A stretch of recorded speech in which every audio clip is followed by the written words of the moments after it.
Is that an octopus in your pants, or are you just happy to see me? See what I did there? Go Red Wings! From Octopi Experts Woodward Sports. Hey, Hockey Town! Ooh, come on! All right, yeah, I can have 5 lines of whatever we just watched. I love that so much. The 2023 draft class, 4 points on the evening. Red Wings win 3-2. What a game! Electric. Very physical game as well. Great game by Talbot. Lots of stuff to get into. Initial thoughts from the man Spencer Raxter.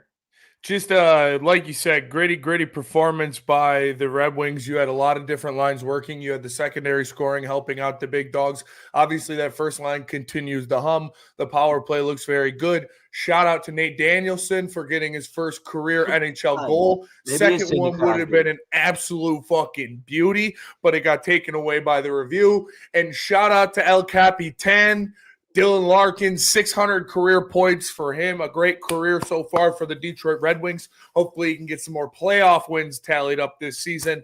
But shout out to Captain for getting that empty netter. Yeah, absolutely. And that first line is playing lights out right now. We always talked about it this offseason. If the Red Wings ever did do this Cat, Larkin, and Raymond experience, that they would be too small to really be a dominant first line, but they are so fast. And they play physical enough where it doesn't matter. They really set the tone for this Red Wings team. They are playing unbelievable. One of the best lines in hockey right now. And ASP said it best when he was talking about the power play.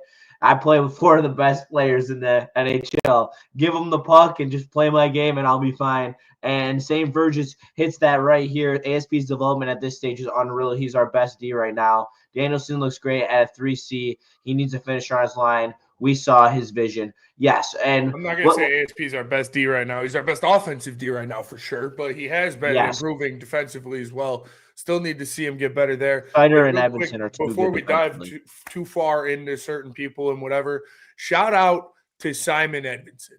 Because when Mason Appleton got charged into the boards face first and then stood over there flexing him, Simon Edmondson went over there and grabbed him by his neck and pulled him back on the ice. And that's what you got to do if you want to be a playoff hockey team in the National Hockey League. You can't let guys walk all over you. You can't let ugly stuff like that happen, intentional or not. You can't let that happen without a response. Same with James Van Riemsdyk. Your goalie gets ran. You go over there. You grab that guy's head and you push it into the ice. And I love seeing that from these guys. Simon Edmondson takes the penalty. They get the goal, but they get it right back. And that's what it's all about. It's playing as a team. It's being there for one another. It's standing up for each other. And it's not getting bullied on the ice. And that's what real clubs do. And that's what the Red Wings went out there and I saw. And that was a really good thing to see. And another thing, in perfectly on par with what you're going to say, a lot of times the Red Wings, when they played the higher level teams, and I'm not saying that the Kraken are this, NHL juggernaut, but they were get better outskated. Than their record says, though. Yes, they would get outskated, and you wouldn't see that speed. But there's so much speed on this hockey team. Yeah. Even with like Cop and JVR and Comfort not really having any wheels, and Showtime. We'll get into that a little bit later. But like this team has wheels, they have speed up and down the lineup. It looks very balanced right now. I know you can't expect Danielson and Finney to play like this on a game-to-game basis, but if they can give you, this on an 80 to 60% like basis, that's a good third line. And now we're really looking at 3 lines of very fast too. That's a fast third line that's going to come out firing as soon as they hit the ice. And we saw that a lot. A lot of the opportunities were based on right after a change, boom, attacking, or boom, getting it on that back check, getting a puck away. Oh man, I love watching that third line play. And Danielson getting more and more comfortable. Like I said, that second should have been goal, which was the interference that didn't even really matter. Or, the offsides that didn't even really matter in the play. But that would have been such a nasty goal for Danielson. I felt bad.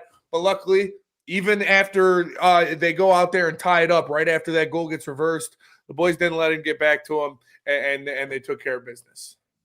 I think we all I would love to give Stevie a big old hug. Thank you for the job that he's done. And doesn't seem like a hugger though. Not gonna lie. No, he seems like more of a Yep, good nod, solid nod. Good Give him a nod. handshake. He I'll give him a handshake.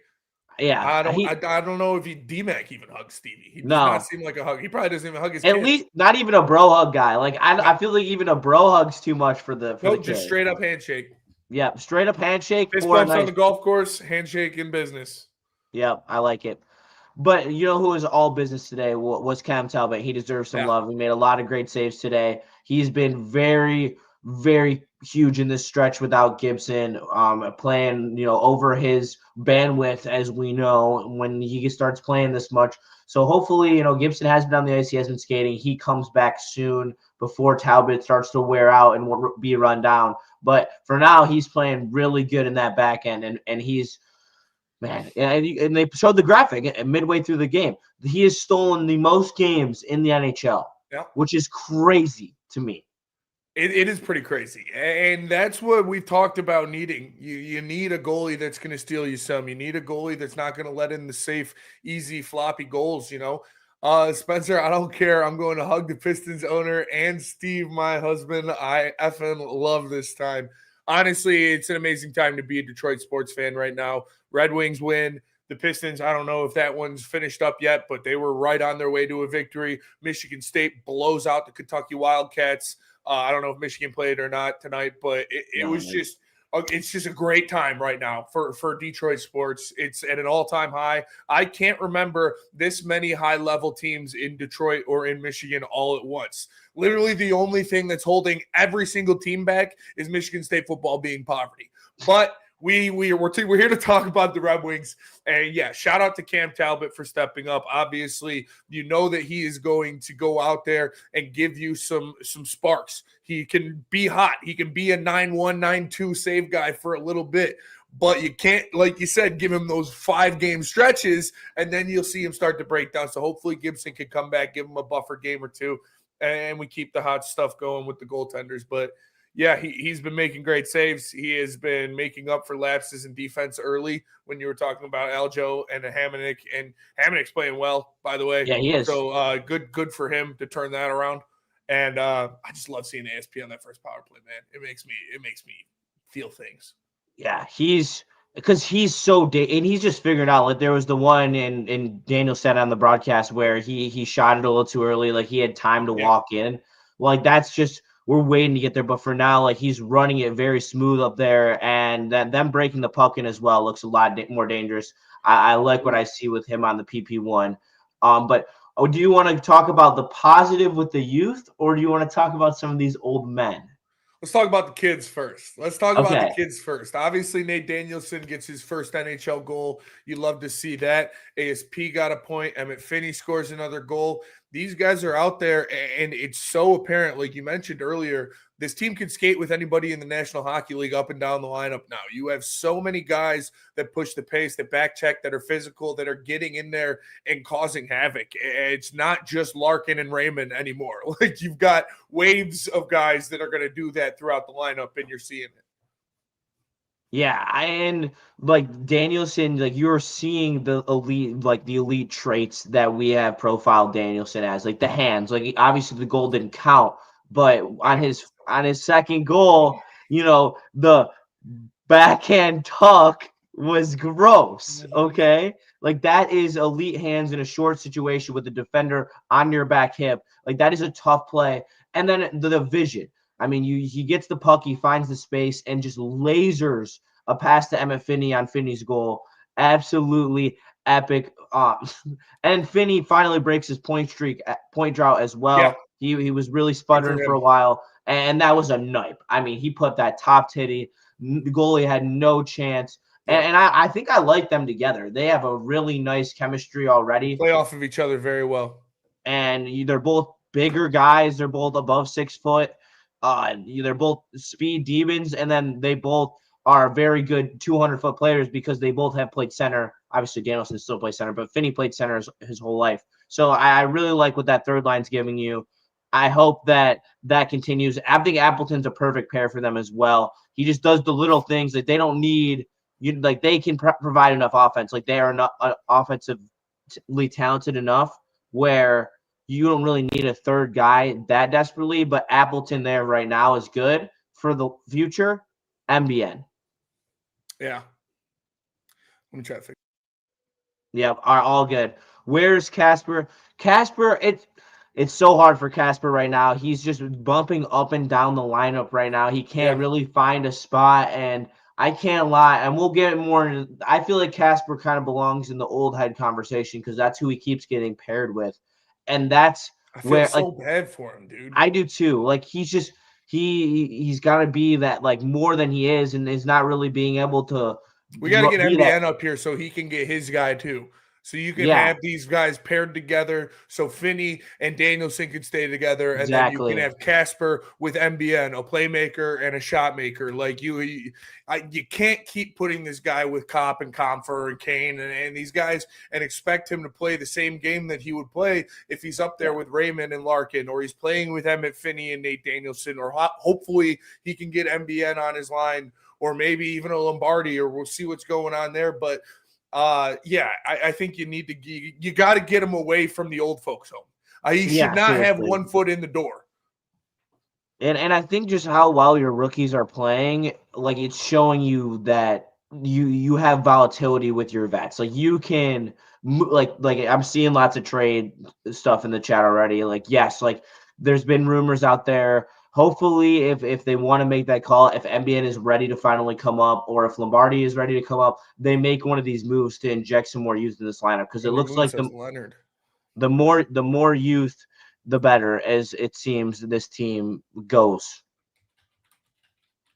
Yeah, I mean, that's just the modern NHL, man. You have to be able to move around in space. You have to be able to create fast break opportunities and be able to skate to open ice. And when you have guys in there that are old-fashioned, old-style hockey players, you can't have a lot of those guys paired with youth and expect the lines to look good. Like, I like JVR and what he brings, but keep him on the fourth line, and that's fine. He's been doing great stuff on the fourth line. Yeah. But he's not going to be doing first line or second line things up there. Like he's playing his role right now. Yes. Another guy on the fourth line who's doing a great job of playing his role, who hasn't for the past couple of years, is Rasmussen. Yes, Rasmussen has been throwing the weight. Like I feel like he finally has that veteran in the room that is like which is JVR. JVR is just pounding him like, dog, you are a big human being. Get in the corners. Like you're very skilled at puck protecting. Like, and they're doing great things on that fourth line, and they're getting chances too. Like through how good they are defensively, they're getting opportunities offensively. Like Kopp had that tipped 2-on-1 that he tried to hit Rasmussen on, which would have led to a very good opportunity. Obviously didn't go their way, but like that, they're creating those types of opportunities from their defense. Yeah, and I'd love to see Rasmussen finally realizing that he's the biggest motherfucker on the ice for most of the time. So it's good to see him. Soderblom, you're up. Now it's your turn to figure that out. Like, yeah, he's got, because these are the guys. When you see when these vets, when these borderline guys, when the Jonathan Bergerons, the Michael Rasmussens, all of these guys see these kids come in here and perform the way they are, they're like, oh shit, I better start stepping up. I better start doing something to make sure I have an assured spot on this team. And Michael Rasmussen, unless he's playing physical, playing big, being a net front presence, winning puck battles, he doesn't have an assured spot on this team. So we're seeing him do that now, and it's bringing out the best of him.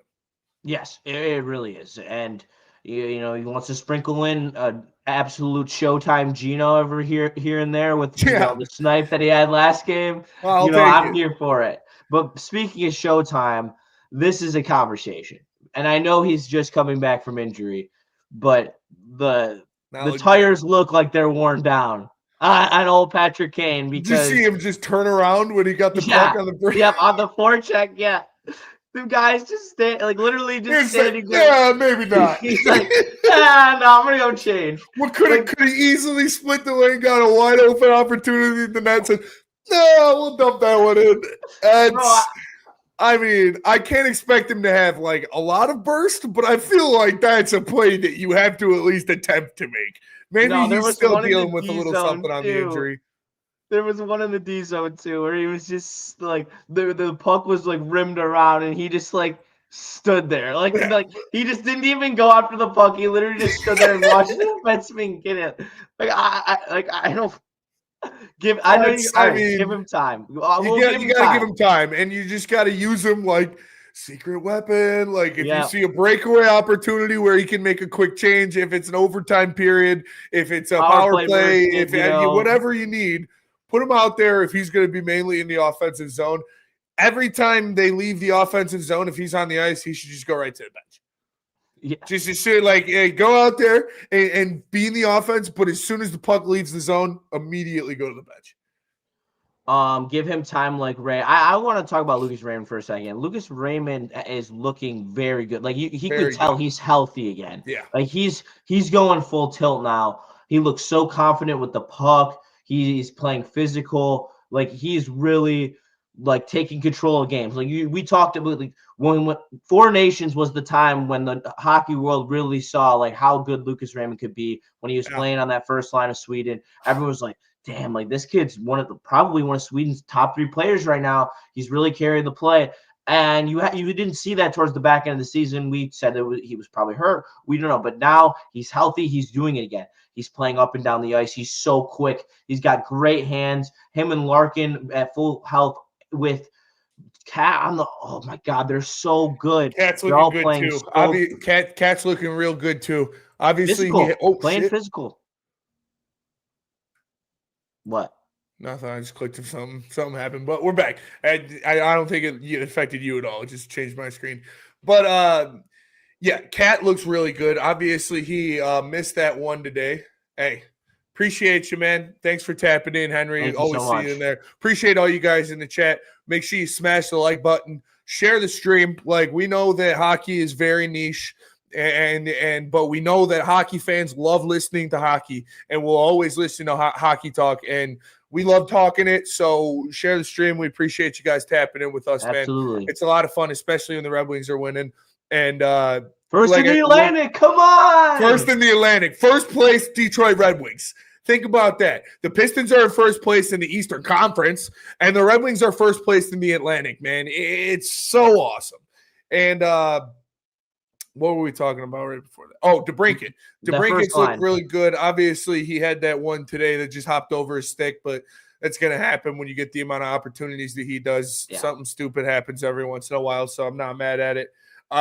He looks rejuvenated playing with Larkin and Raymond. He really does because, like, we talk about it all the time. DeBrincat, he's not this, bruiser. He's not this physically imposing guy, obviously. He's the smallest dude on the ice at most times. But he gets his nose dirty. Yeah, He'll get in there. He'll get in there and scratch some shit out. The cat scratch fever comes out sometimes, and it's a good fit with Larkin and Raymond, who are obviously bigger than DeBrincat, but that same kind of build to where they're not bruisers, but they get their nose dirty. That first line pisses people off, man, because they play like grinders, but they're all so skilled that they get great opportunities around the net. The lines tonight, Dr. Detroit, were Larkin, Raymond, Cat, Kane, Comfer, and Casper, and Spenny. I don't want to hear anybody talk about Marco Casper if he's sitting on the second line with JT Comfer and Patrick Kane. I'm sorry.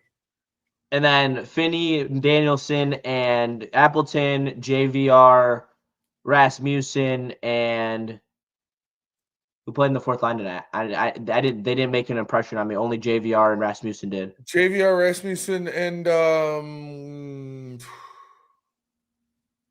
Soda didn't play tonight. No. Was it Berger? No.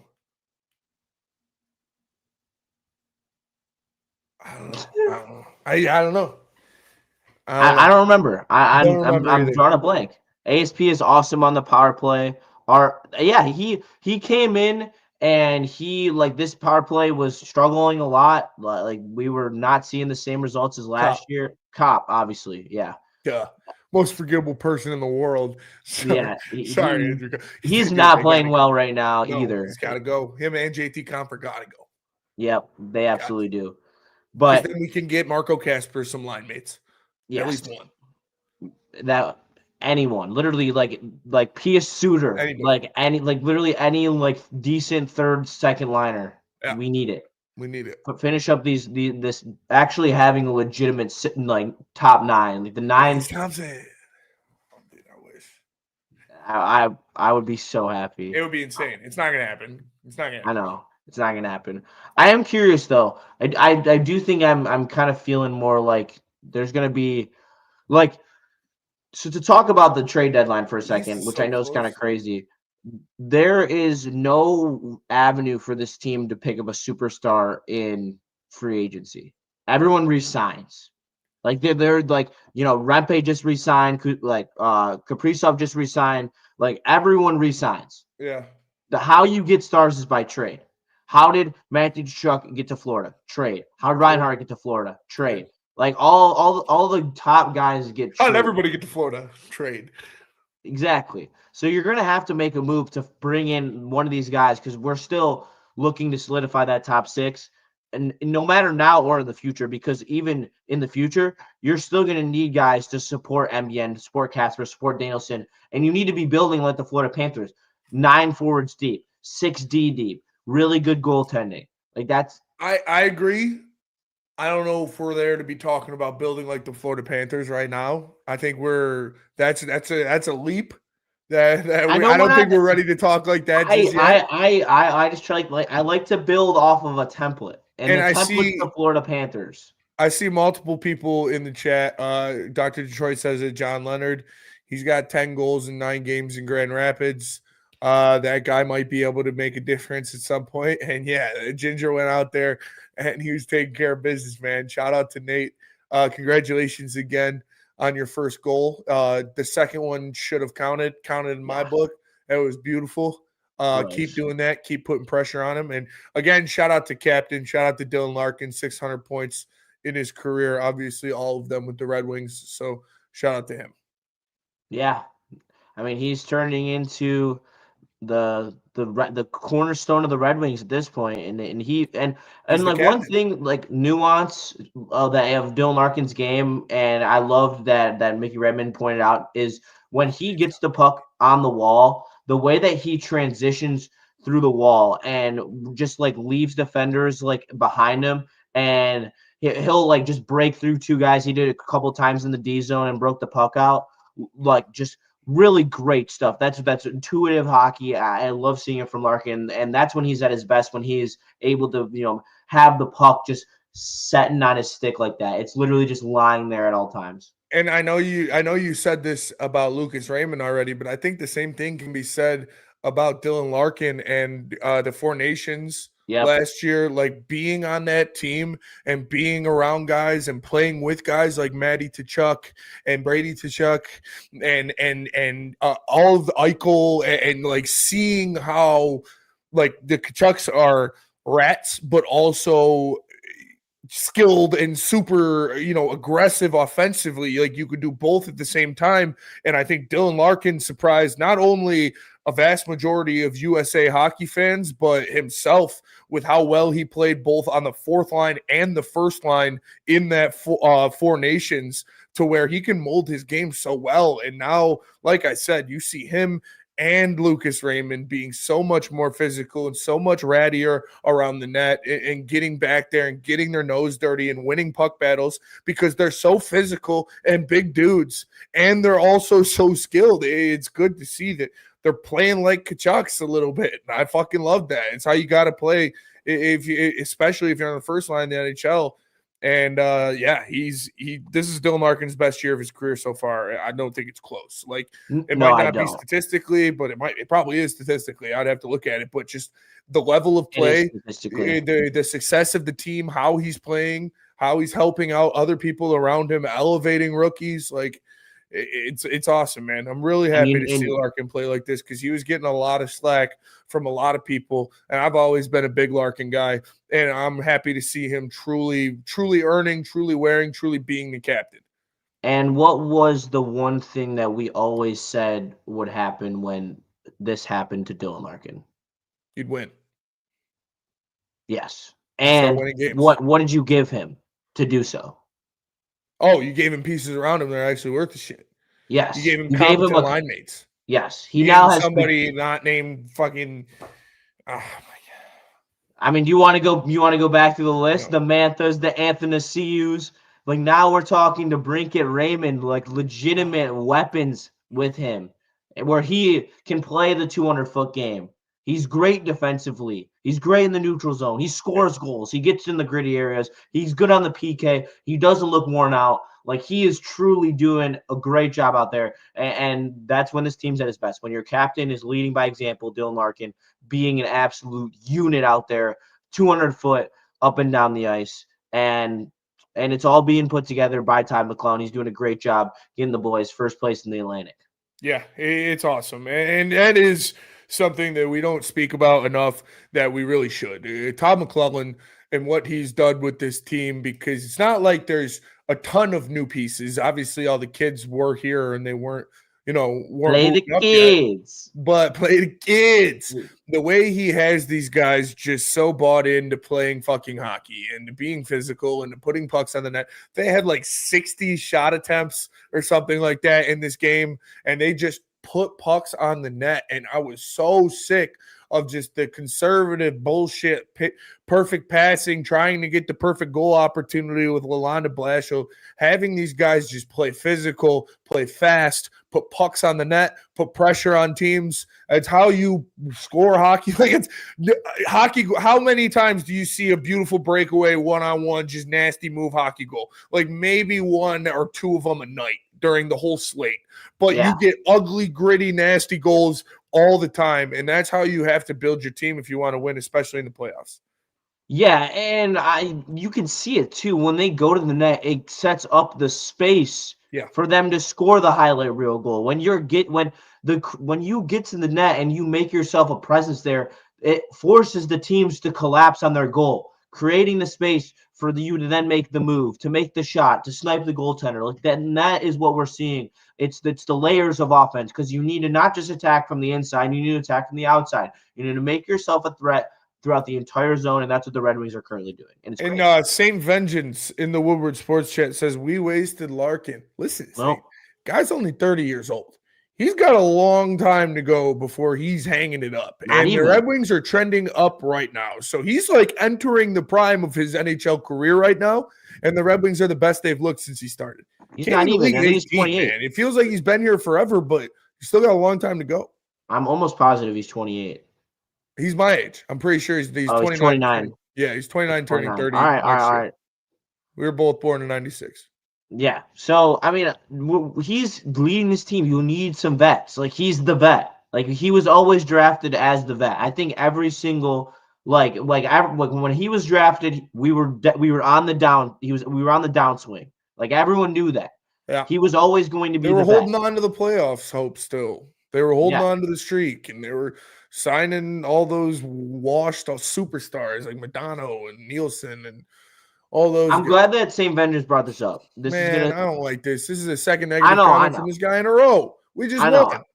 I know we just won. But I want to say that last year there weren't the signs, there like the beginning of the year, you have to remember how bad we were in the beginning of the year. Like we were in the bottom of the Eastern Conference in December. Like we were the bottom 3 team in the Eastern Conference in December and still almost fall back into the playoffs. That will not happen. Like that is like that. The bottom is not going to. Remember how much better they were under McClellan, like when he took over. That's why we were so pissed last year, was because it took Stevie so long to fire Lalonde. And if you would have brought McClellan in a month sooner, you probably would have made the playoffs. And right now, the goals are not we're under expecting on our goals right now. Like we're supposed to be scoring more goals, and our goaltending is playing above their head right now. So even when the levels switch, we're still going to be fine, because we're going to be scoring enough goals to still be playing at Talbot and Gibson's mean. So I'm really starting to believe that this team is a playoff team. Like the more they play, I mean, obviously you're about what? Almost a third or more than a third or an eighth through the season. So that's like a decent sample size. Obviously, you still got a lot of hockey left, about 67 games or however many remaining there is. But and Gibson hasn't found his stride at all yet. Gibson will not be this bad. Gibson will get better. Your veterans will play better. Patrick Kane will start scoring more. And then you look at the thing that hurt them in March, I think, was the old sacks of shit they had on the team for so long. Yeah. Now you got all these young legs. You got guys waiting to get called up, guys waiting to come in here and make even more of a chance. Like the way these guys skate and how fast they are and how open they play, they are going to consistently be in good scoring opportunities just because the amount of pressure they put on the goal with the way they can skate. So I just don't see like this big slump or big drop off that this offense is going to run into, because they're going to continuously put themselves in so many scoring opportunities, and they just keep chucking the puck at the net under Todd McClellan. And that's just a good recipe for things to just bounce in.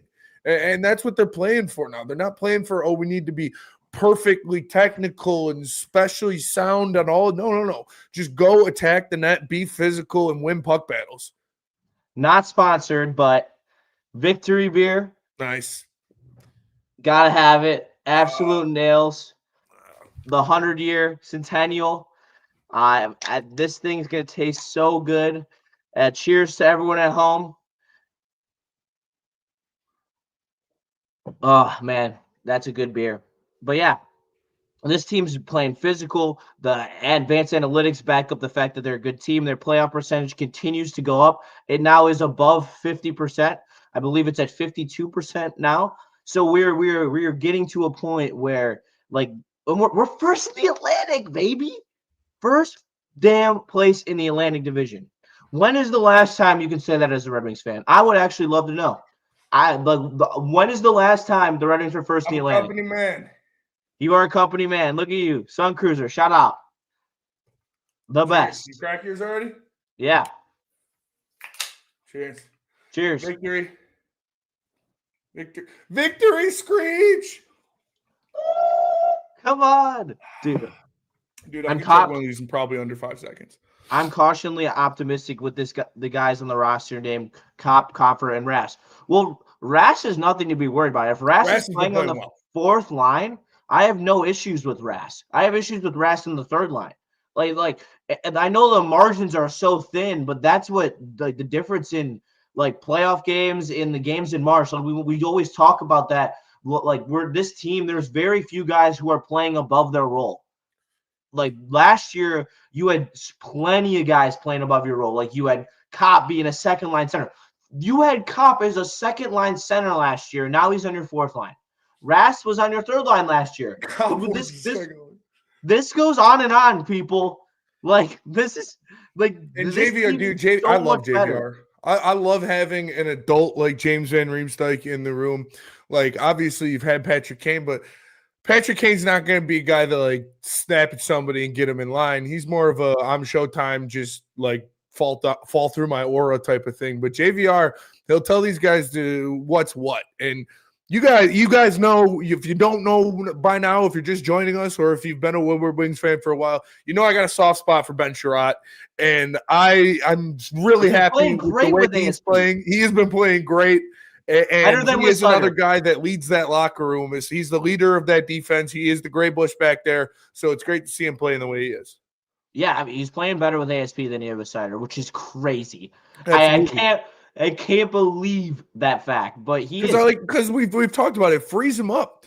With ASP out there, he knows he doesn't have to do anything offensively, so he can just focus on blocking shots. He can focus on trying to keep a puck in the zone if it bounces over to him. But other than that, just get back. I think it's a perfect pairing. Wouldn't be surprised to see the second line shakes up. Can't have Confer on the second. Just doesn't have. But you have enough to shake it up without Confer. It's just the matter of are you going to leave a rookie on an island, which they don't want to do. Like there's no. But they're just doing it to Casper. They're just saying, yeah, you got to live on the island, bud. Sorry, you've been in the league for a year. At least he's staying though. Like I know we just said he wasn't playing that well, which is true. However, he's coming back from injury and will play better. Casper was playing well before Kane came back. That's what sucks about this switch up with Cat on the first line. Casper got shafted in that because he was playing well with Cat. You went from playing with Alex DeBrincat to JT Comfort. Yeah, you definitely got fucking shafted, dude.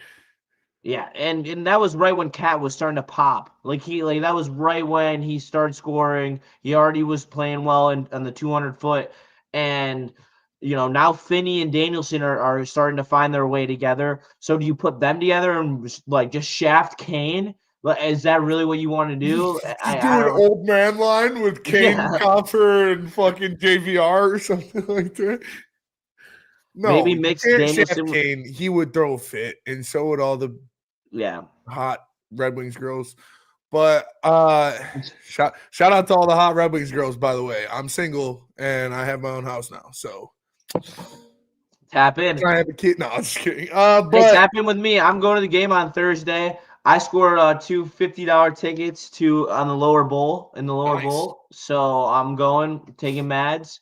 I'll still be available for the post game. I'm either going to record it outside or inside the stadium. Nice. Haven't decided yet, but I'm going to get dialed, have my tripod. So make sure you hit me up if you want to, have a beer. I'm down. I'll be, they got my favorite beer on tap there. So I'll be getting absolutely active.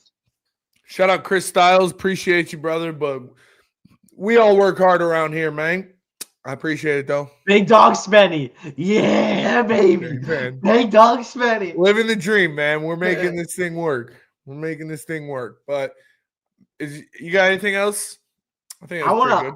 I want to look up when the last time the Red Wings were in first place in Atlantic. Excuse me. Red Wings. Again, shout out to the kid, the Ginge. Young Danielson got his first goal. Should have had the second one. Was an absolute beauty, but apparently, somebody saw fast enough that it was offsides, even though the offsides played no factor in him winning that puck battle and then absolutely taking the goaltender's jockstrap off. But shout out to Dylan Larkin as well. El Capitan getting point number 600 on the empty netter. Emmett Finney getting off the schneid. Like to see that. Lucas Raymond continues to play well. ASP got a point. It was a good game by the boys. Another win. Love to see that. First place in the Atlantic. Shout out the Red Wings. Yes, sir. Shout out to you guys. Thank you for tapping in. Make sure you leave a like button on this episode. When was the last time? Did you find out? I couldn't find it. I'm going to have to dig deep for that and try to pull that for socials tomorrow. Yeah, it is an L. That'd be a good post. However, we will not leave you to the L's. We will be here on Thursday with another Red Wings postgame show. We take on the Islanders, hoping to put Matthew Schaefer in the coffin with a victory. But that's going to do it for us today. Woodward Wings postgame show. We're chugging along. Hopefully the final destination is the playoffs. Hey, Hockey Town. We're hopefully back, and we will see you on Thursday. Thank you so much for tapping in. From Justin, from Spencer. We'll see you in the next one. Peace. Peace.